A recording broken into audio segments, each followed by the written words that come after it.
ಶೃಂಗೇರಿದು ಒಂದು ದೊಡ್ಡ ಕಾನ್ಸ್ಪಿರಸಿ. ಇಡೀ ದೇಶಕ್ಕೆ ಇಂಥ ಕ್ರಿಮಿನಲ್ ಆಕ್ಟಿವಿಟೀಸ್ ಮಾಡ್ತಾರೆ ಅನ್ನೋದು ಯಾರು ಊಹೆ ಮಾಡಲಿಕ್ಕೆ ಸಾಧ್ಯ ಇಲ್ಲ.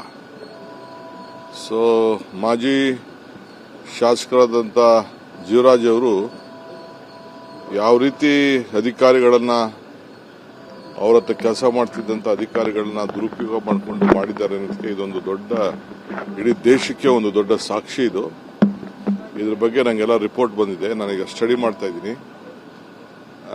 ಈಗಾಗಲೇ ಎಲ್ಲ ಕಂಪ್ಲೀಟು ಯಾವ ರೀತಿ ಬ್ಯಾಲೆಟ್ ಬಾಕ್ಸ್ನ ಓಪನ್ ಮಾಡಿಸಿ ಏನೆಲ್ಲ ಮಾಡ್ಬೋದು, ಯಾವ ರೀತಿ ಕೋರ್ಟ್ಗೆ ಹೋಗಿ ಬರೀ ಪೋಸ್ಟಲ್ ಬ್ಯಾಲೆಟ್ನೇ ತಿರ್ಗಾ ಕೌಂಟ್ ಆಗಿದ್ದನ್ನ ತಿರ್ಗಾ ಇದನ್ನ ನೋಡಬೇಕು ಅಂತೇಳಿ ಮಾಡಿದ್ವಿ. ಅವ್ರದ್ದೇ ಅಂತ ಏಜೆಂಟು ಸಿಗ್ನೇಚರ್ ಮಾಡಿದ್ನ ಯಾವ ರೀತಿ ಒಂದು ಮಾಡಿದಾರಲ್ಲ, ಇಡೀ ದೇಶಕ್ಕೆ ಒಂದು ಸಿಸ್ಟಮೆಟಿಕ್ ಕ್ರೈಮ್ ಇದು, ಕ್ರಿಮಿನಲ್ ಆಕ್ಟಿವಿಟಿ.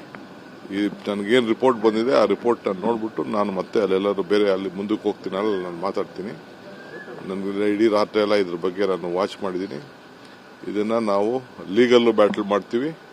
ಗೌರ್ಮೆಂಟ್ ಇಂದನೋ ಏನು ನಾವು ಮಾಡಕ್ ಸಾಧ್ಯನೋ, will take up this matter very seriously.